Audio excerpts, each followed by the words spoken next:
धन्यवाद अध्यक्ष महोदय। आज का ये दिन स्वर्ण अक्षरों से लिखा जाएगा, स्वर्ण अक्षरों से लिखा जाएगा। मैं यहाँ संविधान के ये तीनों विधेयक उनके समर्थन में खड़ा हूं महोदय।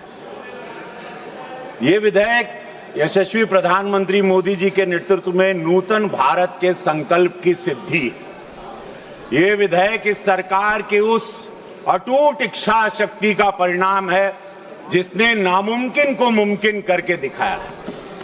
अध्यक्ष महोदय, ये कोई चुनावी मुद्दा नहीं है जैसे विपक्ष कहते हैं कि चुनाव बा, अब यूपी में चुनाव आई, बंगाल में चुनाव चला था।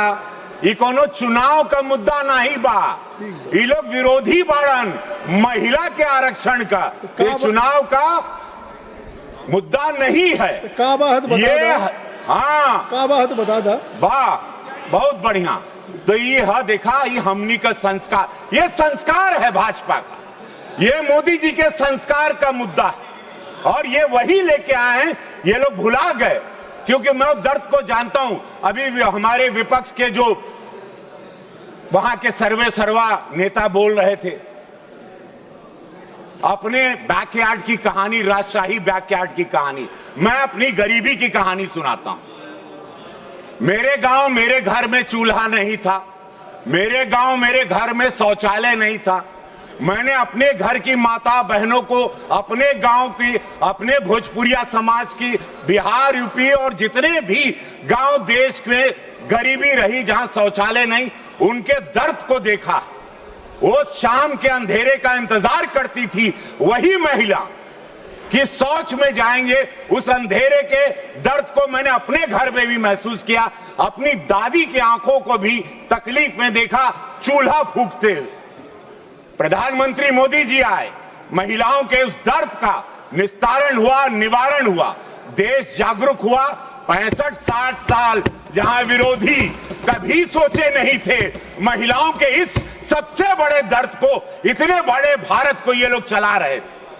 आधी आबादी के बारे में जो लोग नहीं सोचे, वो विपक्ष अपनी बैकयार्ड की कहानी, अपनी राजशाही कहानी सुना के, अपने अंधेरे का डर सुना के चले गए, बजाय विधेयक पर बोलने के। विधेयक पर यह बोलना था कि वो महिला, वो शक्ति जो आज फाइटर जेट उड़ा रही, जो आज सेना में है, सेना का नेतृत्व कर रही, आज ग्राम पंचायत में है, आज पढ़ाई में आगे हैं, स्पोर्ट्स में, पैरालंपिक में, क्रिकेट में महिला भी वर्ल्ड कप लेके आ गई।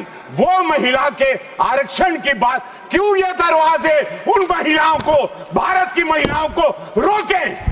140 करोड़ की आबादी में 70 करोड़ महिलाएं।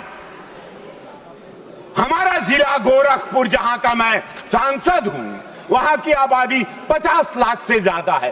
परसिमन होगा तब मौका मिलेगा। हमके सब गांव का बहन बिटिया कहत रहनी, सिद्धार्थनगर आपका क्षेत्र इतना बड़ा, देवरिया इतना बड़ा, कुशीनगर इतना बड़ा, कहां इतना, अरे बहन बिटिया कहत रहनी, कुल नेता हैं, जन ग्राम पंचायत में हैं, सदस्य हैं, महिला मोर्चा में हैं कि भैया अब हमनी के मौका मिली, भैया हम लोग भी आएंगे, सदन में आवाज उठाएंगे, महिलाओं की आवाज। अब उन पर अपराध होगा, दरवाजा नहीं ठोकेंगे। आपका भी प्रचार तो आपकी पत्नी ही करती है। हाँ, हमारे वाह, हमारा प्रचार 1 लाख वोट, मुझे लाखों वोट मिलता है, मेरा 1-1.5 लाख वोट मेरी धर्मपत्नी लेके आती है और मैं उनके पैर छूता हूँ।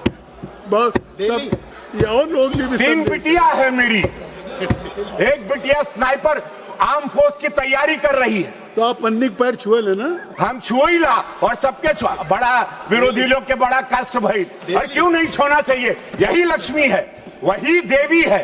हमारे दुख में जब मेरे पास पैसा नहीं था, मैं जब सिनेमा में स्ट्रगल करता था, वो गरीबी में मेरी पत्नी मेरा साथ दी, तो मैं क्यों नहीं उसका पैर छूना? वो छुआने नहीं देती, वो जब वो सो गहरी नींद में रहती है तब हम उनका पैर छूते। और छूना चाहिए, ये विरोधियों को भी छूना चाहिए जो महिला के विरोधी हैं।